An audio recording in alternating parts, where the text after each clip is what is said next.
اعوذ باللہ من الشیطان الرجیم بسم اللہ الرحمن الرحیم نحمدہ و نصلی علی الکریم وصلی اللہ علیہ وسلم لبیک لبیک لبیک یا رسول اللہ تاجدار ختم نبوت زندہ باد زندہ باد من سب نبیا فاقتلوا من سب نبیا فاقتلوا۔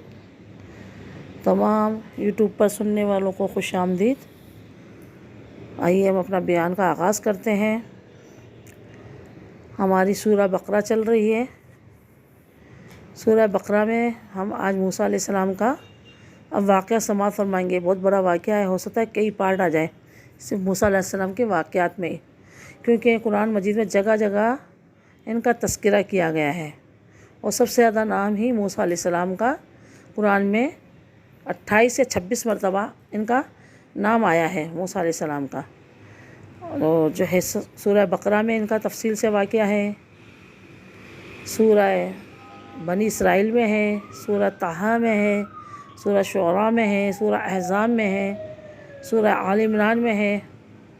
تو بہت ساری صورتوں میں ان کا واقعہ ہے۔ اگر آپ کو ترجمے سے پڑھنا ہے لفظ بہ لفظ تو ان صورتوں میں ان کو تلاش کریں، لیکن ہم پوری قرآن شریف کے واقعوں کو اب تسلسل سے ایک ہی ساتھ ہم بیان کر دیں گے، تاکہ سننے والوں کو دلچسپی بھی رہے، اور جو ہے تسلسل سے ہوگا تو یاد بھی اچھا رہے گا۔ تو اللہ تبارک و تعالیٰ سے دعا ہے مجھے حق بیان کرنے کی، آپ سب کو حق بیان سننے کی سعادت عطا فرمائے۔ میں نے پہلے بھی کہا ہے، پھر میں آپ سے عرض کرتی ہوں، جو کوئی میری غلطی پائے، کوئی بھول پائے تو فوراً میری اصلاح کریں۔ انشاءاللہ تعالیٰ آئندہ بیان میں رجوع فرما لوں گی، کیونکہ میں بھی انسان ہوں، بتقاضۂ بشریت مجھ سے بھی بھول ہو سکتی ہے۔ آئیے موسیٰ علیہ السلام کے واقعے کو لے کر چلتے ہیں کہ فرعون نے ایک خواب دیکھا۔ فرعون خدائی کا دعویٰ کرتا تھا، اپنے آپ کو خدا کہلواتا تھا، اور بڑا ظالم و جابر بادشاہ تھا۔ اس نے ایک خواب دیکھا اپنے سلطنت کے حکومت کے بارے میں، کہ اس کی حکومت سلطنت تباہ ہو رہی ہے، مطلب عجیب عجیب قسم کے اس نے خواب دیکھے۔ تو اس نے اس وقت کے بڑے بڑے نجومیوں کو، کاہنوں کو بلایا اپنے دربار میں، خوابوں کی تعبیر پوچھی۔ تو اس کے کاہنوں نے، نجومیوں نے جائزے بنائے اور فرعون کو ایک ہوش ربا خبر دی کہ تیری حکومت میں جو ہے ایک ایسا بچہ پیدا ہوگا جو تیرے تخت و تاج کو الٹنے کا باعث بنے گا، وہ تیری حکومت کو، تیری خدائی کو ختم کر دے گا۔ اب فرعون یہ سن کر بڑا پریشان ہوا، پھر مشورہ کیا وزیروں سے، مشیروں سے، تو سب نے یہ کہا کہ آپ جو ہے یہ کرے کہ سارے عمل گروا دیں اور شوہروں پر پابندی لگا دیں کہ بیویوں کے قریب نہ جائیں۔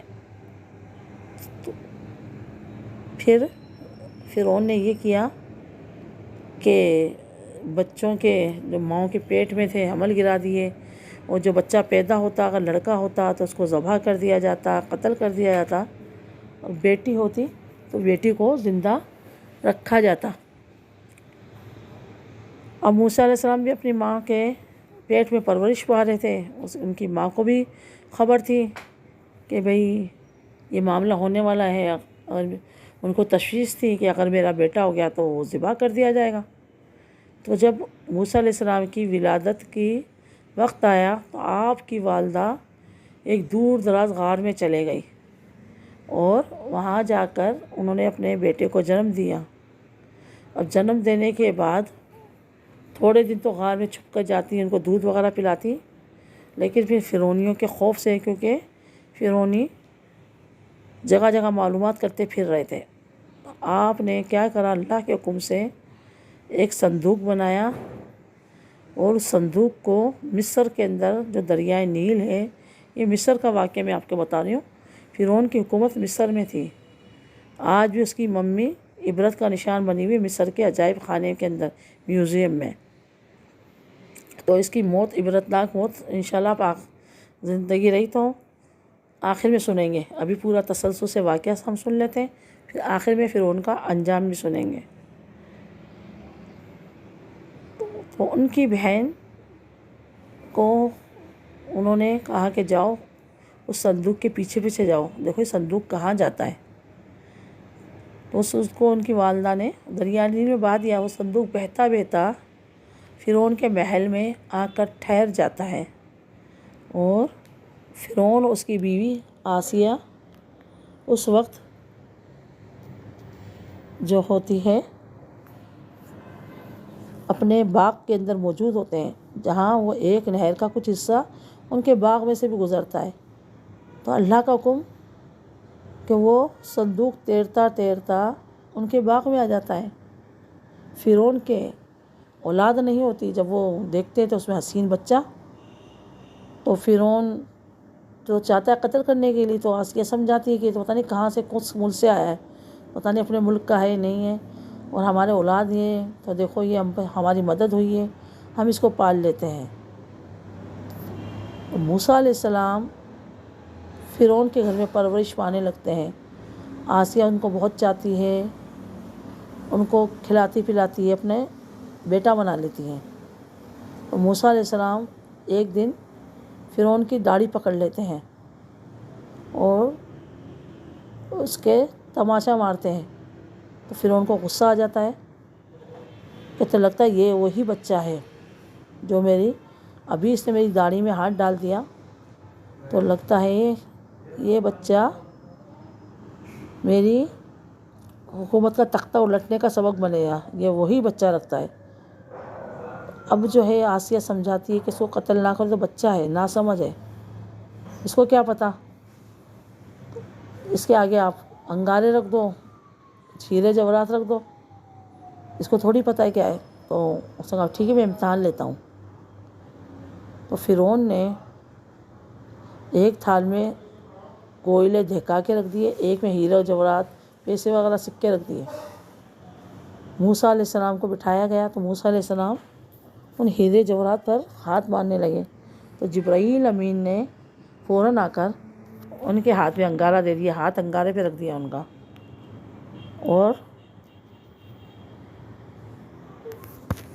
انہوں نے ہاتھ میں انگارہ لے کر منہ میں ڈال دیا، ان کی زبان سے جل گئی، لیکن یہ ہے کہ ان کی جان بخشی ہو گئی، کیونکہ آسیہ نے کہا دیکھو یہ تو بچہ ہے، اس سے کیا پتہ، اس نے تو انگارہ بھی منہ میں رکھ لیا، اگر یہ کوئی اس طرح کا کوئی معاملہ ہوتا تو یہ انگارہ منہ میں نہیں رکھتا۔ تو موسیٰ علیہ السلام کی زبان میں لکنت پیدا ہو گئی، اور پھر وہ یہ دعا بھی مانگا کرتے ہیں، رب اشرح لی صدری ویسر لی امری واحلل عقدۃ من لسانی یفقہوا قولی، یا اللہ میری زبان میں تاثیر پیدا کر دے، میری زبان کی لکنت کو دور فرما دے۔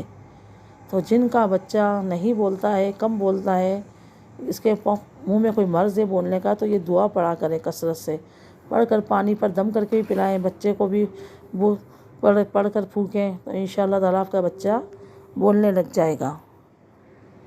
تو ابھی ہم نے موسیٰ علیہ السلام کا پیدائش کا واقعہ سماعت فرمایا، انشاءاللہ تعالیٰ ابھی ان کا جوان ہونے کا، ان کو نبوت ملنے کا سارے واقعات انشاءاللہ تعالیٰ ہم سماعت فرمائیں گے۔ اللہ تبارک و تعالیٰ سے امید ہے اللہ تعالیٰ زندگی اور صحت تندرستی دے، تو آگے سارا ہم بیان کمپلیٹ کرے۔ پھر اس میں ایک اہم واقعہ سورہ بقرہ میں جو ہے بقرہ کا آئے گا، بقرہ کہتے ہیں گائے کو عربی میں، تو یہ موسیٰ علیہ السلام کا اور ایک گائے کا واقعہ بھی اس میں آئے گا جو اہم واقعہ ہے، اس کو بھی ہم بیچ میں لے کر چلیں گے انشاءاللہ تعالیٰ۔ تو اللہ تبارک و تعالیٰ سے دعا جو ہم نے سنا اس پر عمل کرنے کی سعادت عطا فرمائے، اور جو میں نے بیان کیا ہے اللہ اس میں تو تاثیر پیدا فرما دے کہ لوگوں تک یہ دین کی بات پہنچے، اور لوگ بھی اس کو سنیں سمجھیں، آگے پھیلائیں، دین کے کام میں میری مدد فرمائے۔ آپ لوگوں سے التماس ہے کہ زیادہ سے زیادہ اس کو شیئر کریں، لائک کمنٹ بھی کریں اور سبسکرائب بھی کریں۔ آمین آمین بجاہ النبی الامین وما علینا الا البلاغ المبین، صلی اللہ تعالیٰ علیہ وآلہ وسلم۔